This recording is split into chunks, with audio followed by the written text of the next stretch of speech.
Hello there and welcome. My name is Kimberly Ellis. I'm from the DSMES Interest Group Leadership Team.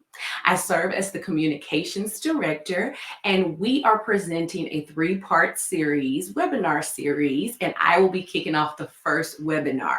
Today, the topic that we're going to be speaking about is building the right brand as a healthcare professional. Now, the reason why we wanted to start with branding and how that ties into DSMES is because we know that many of you rather have a program, are part of a program, are interested in starting a program. And the way that you're able to do that is you have to market that program. And part of marketing the program is putting yourself out there as a brand, not only as an individual, but also for any organization that you may be involved with. Now, I'm going to go ahead and tell you right now, I want to first thank you all for providing any feedback, and I will tell you a little later at the end of the presentation how you'll be able to get questions into us and to also get your feedback to us as well. So like I said in the introduction, this is a part of a three-part webinar series, and I included here the flyer that's going to just give you an outline of what the other presentations are. And like I said, today we're going to be talking about building the right online brand as a healthcare professional, the who, the what, and the where. So our learning objectives. We're going to first understand the importance of building an online brand as a healthcare professional. We'll also discover the appropriate online identity for your target demographic. We'll identify what content to create for online posting, and then we'll lastly identify what online platform is appropriate for your target demographic. So I included a couple of personal pictures, and the reason why I included these pictures was because I wanted to illustrate that we all are very multidimensional. We don't have to do, even in our professional life, we can wear many hats. And I'm pretty sure many of you all are doing that. You have one picture here that shows me with my stethoscope on.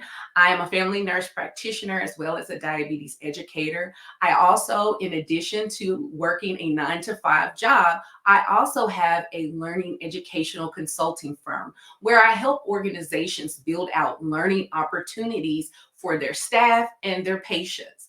And the reason why I wanted to show this to you all is to illustrate that you don't have to be a one-trick pony. You can think outside of the box. You can practice outside of the box. And even if you're a person who's not trying to build your own business, even in the workplace, you need to bring all aspects of yourself. And personal branding is the way to do that. So speaking of personal branding, what is it and why should we even care about it? So first off, I'm a definitions person. I love defining words. So I define personal branding here. And per definition, it's the practice of creating a name/reputation that identifies and differentiates one individual or business from the next. And the reason why I want to put this up is because, believe it or not, whether you are active in a brand or not, you already have a brand. As a professional, you're known for something. For those who work for organizations, or when you go to work, you're known for something. Everyone has a reputation. Every business, every organization, everyone, every entity is known for something. And so you have to ask yourself, what am I going to be known for, and who is going to own that narrative? So let me also lean into, if we're not talking about the individual, let's think about our organizations. Our organizations are known for something in the community. If you yourself, for your organization, are trying to attract more clients, more patients into your programs, you are known for something. And you have to ask yourself, who is going to own that narrative? Are we going to lean into it and try to repair maybe a bad reputation, or are we going to try to cultivate a better one? And so as healthcare professionals, we do have transferable skills. And because of this, we don't have to be in a box. You can practice outside of the box. And lastly, especially for individuals, it will allow you more options, more freedom. And I think a lot of times we can default to financial freedom, but we don't always think about the time freedom and the creative freedom. We can decrease a lot of burnout by being able to explore many different interests that we have within our profession. So here's the bottom line. Whether you are a business owner or you are employed, we have entered into the digital era. Any business, no matter what industry you're in, is going to have to incorporate some type of online aspect to their business. And the good news about this is that it allows us to have a broader reach. We can affect, we can influence so many more people by using the internet. So we must not look at it as it's something that is the enemy, but how can we leverage this to our advantage?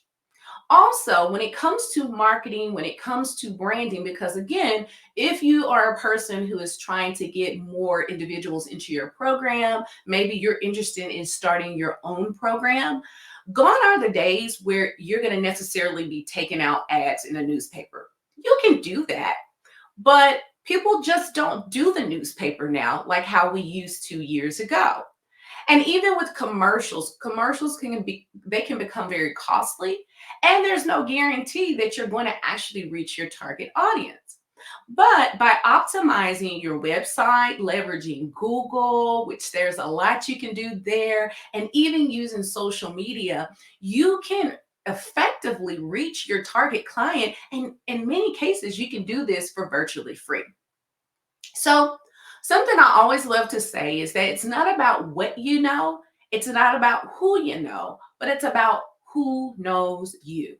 And so you must decide what that narrative is going to be and take control of that. So, how do we do this? I love to talk about this by doing this the right way. Now, the word right is an acronym, and we're going to build our brand by doing this the right way. And so, right stands for R for relevance, I for ideal, genuine, G for genuine connection, H for habit, and T for timeless. And as we move through this presentation, you'll see how we'll be able to put this up against the different focus areas and how we can build our brand the right way, effectively, and really quickly. So, what are those focus areas? As you noted in the title, it's the who, the what, and the where. So, first, the who is creating the right brand identity. The what is choosing the right type of content to put out there. It's more than just putting out information. What kind of information and who would want that information? And then the where, leveraging the right platform. We'll get more into this, but I see a lot of people leaning into the more trendier platforms when in essence their target audience is on a whole nother platform. We'll talk a little bit about that. So let's get started with the who, creating the right brand identity. So one thing that I would like for everyone to just think about and reflect upon is that when you are building the right brand identity in and of itself is, who are you? Okay. And you don't have to be an expert to have a brand. Many of us probably are, by definition, probably considered experts. But the expectation is not to be the leading expert in your industry. Okay. That's not the expectation. And that's not required. Okay. So here are some questions to think about when you start to think about, well, who am I as a brand? Like if I have a personal brand and there's a reputation about me already out there, what is that? So some of the questions you would need to ask yourself would be, what comes natural to you? Okay. What are you passionate about? I would assume if you're on this webinar and you're listening to this, you're probably passionate about diabetes education and management. Okay, well, we can get a little bit more detailed with that. What about the diabetes education and management are you so passionate about? So I'll give you an example for my personal brand. So I am a diabetes educator. I'm also a nurse practitioner. From my experience, I have typically worked with marginalized populations. I have also worked heavily in the community. I'm also a talker. I love to have conversations with people. I love to talk, I love to speak, and I love to teach. Okay. And so diabetes education really fit me very well, especially to the populations that need it the most, because I really have a heart for those who can't speak for themselves. So I tend to lean more into pre-diabetes and diabetes type 2 when it comes to what the work that I do. That's my sweet spot. And I also think about this next point, what is in high demand? So typically when we're talking about like a niche, there's three big niche: health, wealth, and love. And it's not the obvious, like health could be your medical health, your physical health, but it also could be your social, your psychosocial health. It could be your mental health. Wealth cannot, it could be more than just making money. It could be becoming more financially stable. It could be saving money. It could be investing. Wealth could be multiple things. It's very broad. All three of these are very broad. And then love can be more than just love between you and a partner, but it could be self-love. It could be spiritual love. It could be any type of relationship, your love between your children and so on and such, your parents. And so when you're thinking about what's in high demand, you always want to think about it needs to fall into these one of these three pockets. It can overlap. For many of us, it's probably going to fall into health because we are healthcare professionals. But you want to ask yourself, are people desiring the help in this area and want to overcome it? So here's something that I often do. So my 9 to 5 is more focused on patients, but my consulting business is more so focused on the professional, the healthcare professional. Here's the reason why. I have always been a resource at probably every organization that I've worked at. I've always been like an expert user. I have always been on somebody's education team. I'm currently serving on the NP Ed team at my current employer. So I tend to always be a resource for my colleagues.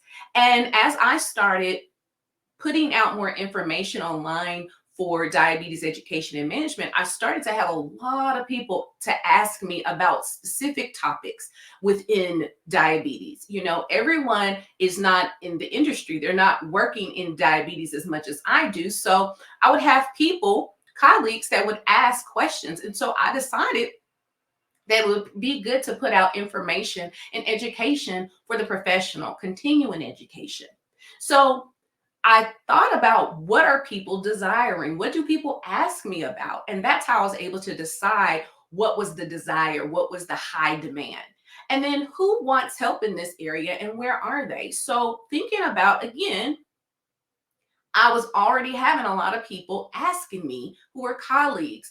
Can you explain this for me? What about this? I read this article. What are your thoughts on this? So I already saw that I had a captivated audience. And I thought about, where do these people hang out online? If I'm trying to have a broad reach, where do they hang out online? Right. And so for professionals, LinkedIn is a big one. Okay.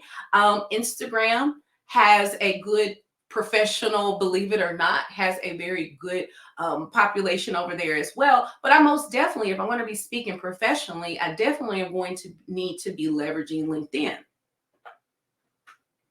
So, something that I want you also to think about and want to recommend is this book here, which is a very great book. It's called The Big Leap by Gay Hendricks. And the whole book is based on the zone of genius. And he comes out the gate and he talks about how we all are in one of four of these zones. You're rather in the zone of incompetence, the zone of competence, the zone of excellence, or the zone of genius.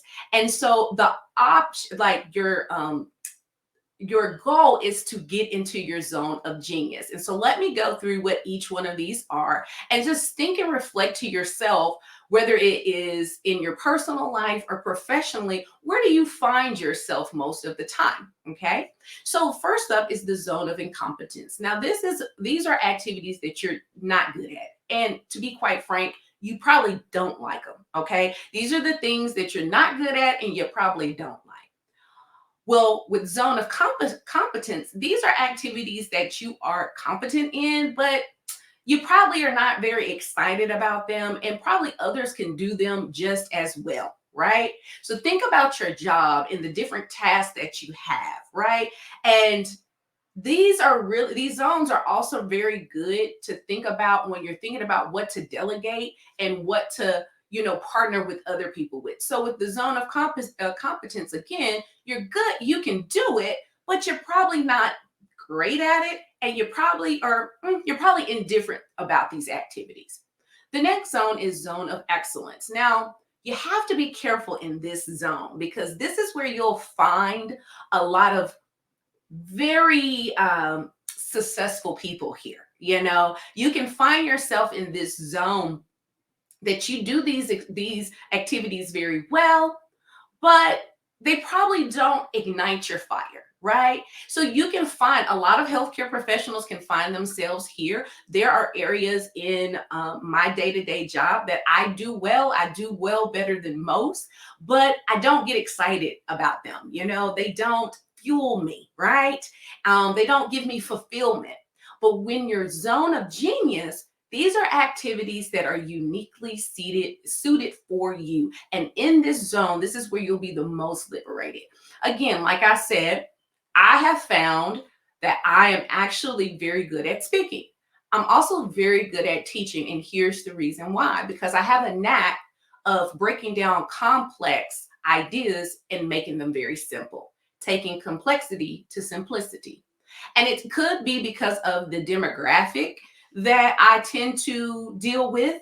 It could be because I'm from the South and we're straight shooters. I don't know. But I had to learn that about myself. And I can tell when I'm in my zone of genius because it kind of turns into, it's not work. It's not a heavy lift for me. Even if it's a lot of work, it's a very enjoyable experience for me.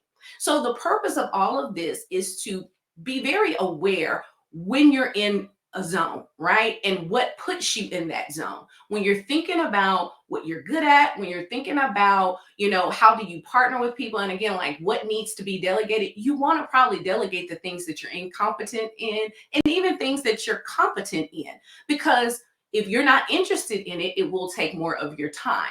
And so wanted to share that. That's a very great book to read. It goes more in detail about that. So one last idea that I want to place before you, some questions I want to have you reflect upon is the who, the what, the why, and the how. When you're thinking and speaking of yourself and how you're building your brand identity. So like I said, who are you? Okay. What are you known for? And what do you want to be known for? And I always have to stress to people, this is not your resume. Have you ever been in a situation where you're going around and you are introducing yourself? Like maybe you're on a new committee, you're at work or something like that, and they'll ask, hey, let's go around and let's get to know each other. Have you ever noticed that what happens is that people tend to just basically tell you about their resume, all the things that they've done over the years and where they've worked and all that stuff? In essence, when they finish speaking, you know nothing about them. You just know what they did. You don't know what makes them go. You don't know why they even went into the area that they went into. So be careful not to just read off your resume.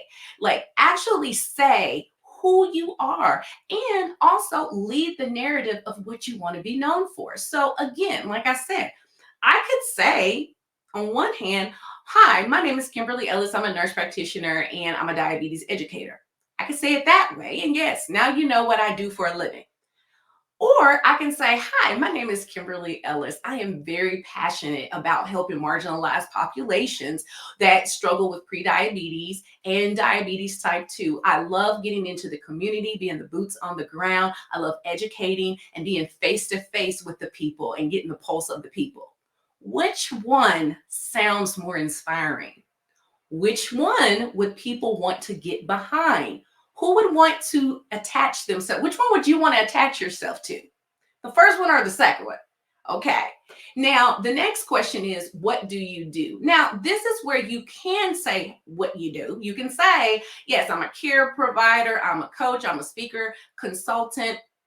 So like for me, for instance, I do curriculum development. I also help organizations with process improvement, how they structure their workflow, how they go about delivering their care. But this, out of all of this, should be the smallest and the least of all of them, okay? You can quickly, like when I introduced myself earlier, I told you guys who I was, what my position was, but I also spent more of my time telling you why I do what I do. And that's the next thing, is that you want to know what your why is. People love to attach themselves to missions. They love to attach themselves to inspiration. Why do you do what you do? Why did you want to get into the hospital? Why did you choose working in the hospital over working in a clinic?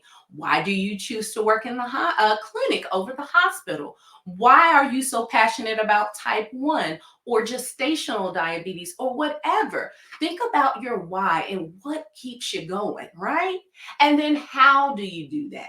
What is the mode, the vehicle that you do this? Do you do this through courses? Do you do this through coaching, consultations? How do you do that? For me, my business is 100% online. And so I help people put up learning curriculum and develop the curriculum.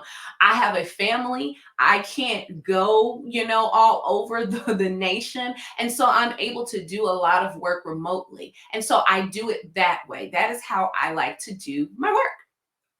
So let's put this up against the right way, okay? Have you created the right brand identity for the demographic that you are serving? So, is it relevant to the audience and the problem they are trying to solve or overcome? Okay. Is it ideal to your personality? So you can only be you. And I say your personality, not ideal to the people you're trying to serve, because we're trying to think about longevity. You can only be you. You can't be anyone else. You can't practice like anyone else. We all have our own way of practicing. And so is this ideal to your your persona, your personality? G, genuine connection. Humanize yourself. In my example, I told you all that I am passionate about community health because I love being the boots on the ground. I love being there arm to arm with patients, seeing what they're going through, and that helps me to serve them better. I have to share that part of my story with you all. And then H, habit. Can this be something that you can build consistently? Right? Is it consistent? Can you build it consistently? And then lastly, timeless. Again, this is not trendy. It's important to stay true to who you are because you are never out of style. So it really goes back to your personality. Is it something that you can do consistently? So let's get into the what. Choosing the right type of content. Now, I want to first say that there's many different types of content that you can put out there, especially in the digital space, okay? And I think that we oftentimes think about just social media. And I know as a healthcare professional, that could be a little unnerving because, we have heard the stories of people sharing too much online. And, that's not what I'm promoting here. I just want us to open up our minds of the different ways that we can share content online. So the purpose of creating the content is to share your message. It's to share your why and your perspective. If you are an organization, this is sharing your mission, sharing your vision. And again, people love to attach themselves to great missions. and people want to be a part of good stuff. So you have to share your message, right? So when we're thinking of content, think of them as two different categories. You have your long form content and you have your short form content. And you do need both of them, okay? Now, what I will say is this. It's obvious what they are. One is more longer form, one is more shorter form. And so long form is like video and written content and like blogging. And then audio would be like your podcasting and video, YouTube. So with your short form, think more of like what you would share on social media. So very short video clips, maybe a quick 90 seconds or less, or a static or carousel type of post with multiple posts in it, or just a post that you can just put up as a caption. You just writing something out, just something really quick, a quote, something like that. And here's a tip: use long form to create your short form content, and then also your short form content can promote your long form content. What does that mean, Kim? So if let's say that your business or your organization has a blog, believe it or not, most organizations have a blog, whether you read them or not. If you go and look online, no matter what the industry, most organizations have a blog, like even Walmart, okay? Even Walmart puts out blog posts. You just probably are not reading them. So if your organization has a blog, that means that people are coming, they're going to take some time, they're going to sit and they're going to read. That's more longer form. But maybe you take maybe a sentence or two that you can use as a quotable that you can put up on your Facebook page.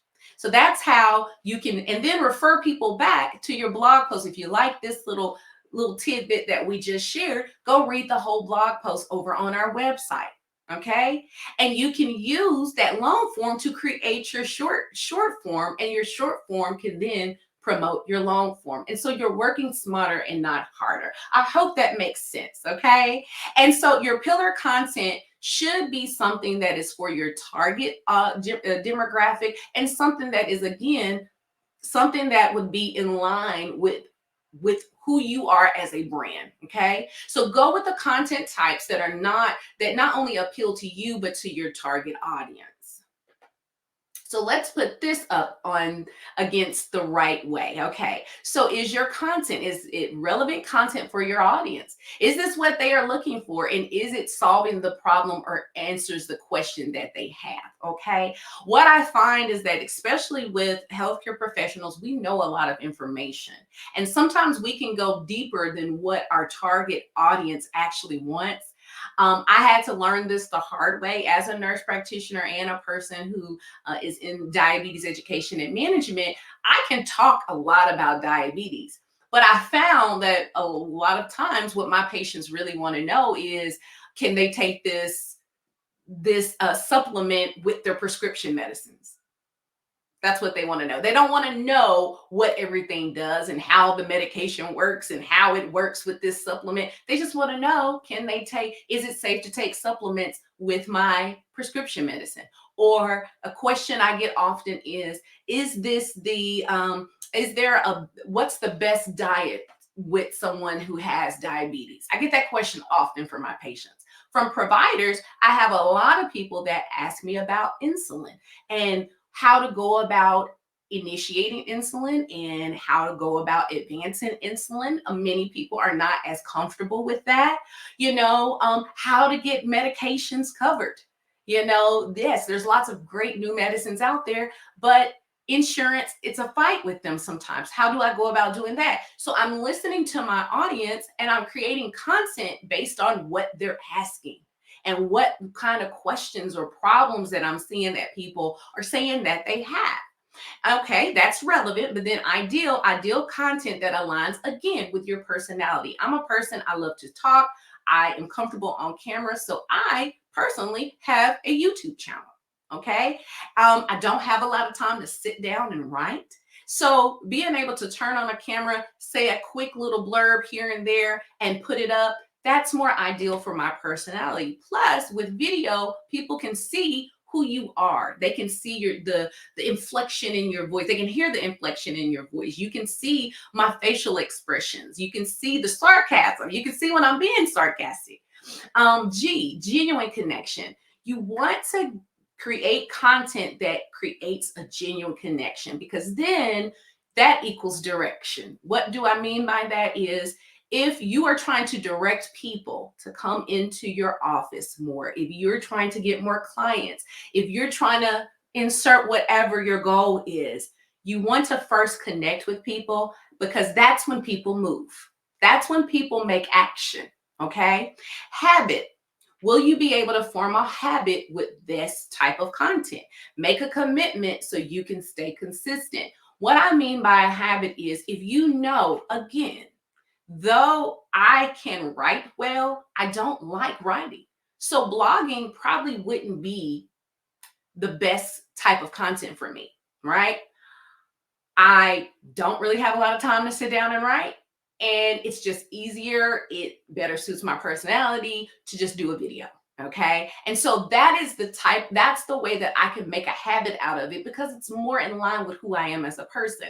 And then lastly, T, timeless. When you are creating content, you want to think of it, there's a term called evergreen content. And this means that it's just that. It's evergreen. It's always green. It's always a go. No matter, it's never going to be out of style. So we can think about that. In diabetes, there are some topics that we're going to talk about today, tomorrow, and ever and forever. We're going to always talk about medications. We're going to always talk to patients about proper foot care. We're going to always talk about nutrition. We're going to always talk about that. But what we probably won't always talk about is the newest drug on the market, because there will always be another drug that's going to come out on the market. You see the difference between something that's never going to go out of style and some things that are just for the moment. That's what evergreen is that it's going to always be a go no matter what happens in the industry. And lastly, let's talk about the where. Leverage the right platform. This one is a biggie, okay? What I find is that a lot of people can easily discover who they are and how they want to show up online, for whether themselves personally or for their organizations. People are a wealth of knowledge. I know that. But where we can get it wrong is that we are in the wrong place online. And so we have to leverage the right platform. So just like with content, you have long and short form platforms, and it's very, you could probably figure out what's what. So basically your platform is the mode that you're going to deliver your content, your message. And so long form consists of video, YouTube, like I mentioned, blogging, which would be your written content, or podcasting. Now, if you're just getting up and running, you need to pick one. Okay, because that's how you can create a habit and be consistent. But there is a way that you could do all three. You can record yourself with a camera filming a podcast, extract the audio, and there you get your video content and your audio. And then you can have someone transcribe the video, can transcribe the audio, and you can reformat it into a blog post. And that's how you're able to, again, work smarter and not harder. But these are your long forms. These are your three big ones. These are the ones that have been around and they have the longest shelf life. If you think about it, when you Google something, most of the time, if you look at the date, it could be something that's 2 years old. But unlike short form, it's here today and it's gone tomorrow. You're not going to be able to find a tweet from 8 years ago unless you're doing a lot of digging. You're probably not going to find an Instagram post from 2 years ago. But you'll be able to quickly find a YouTube video that's 2 years old, a blog post that's 2 years old. The great thing about long form is that it's the gift that keeps on giving. The longer that it's out there, the more traction it gets.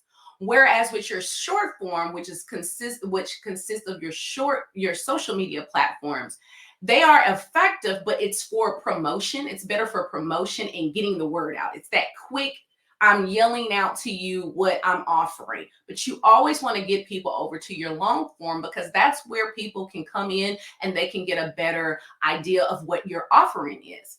So, what platforms are ideal for your target demographic? Not only do you need to think about what platform will be good for yourself, but you also need to think about what platform would my target audience be going to. And so think of age, think of their interests. So I have some colleagues that are also friends that have a business, and I have a couple of people that had the same problem, and they were looking for patients. They were looking for more patients to see, and they were posting to Instagram. And one of them had mentioned to me, I get a lot of likes, but I get no patients. And it seems like it's all like other professionals.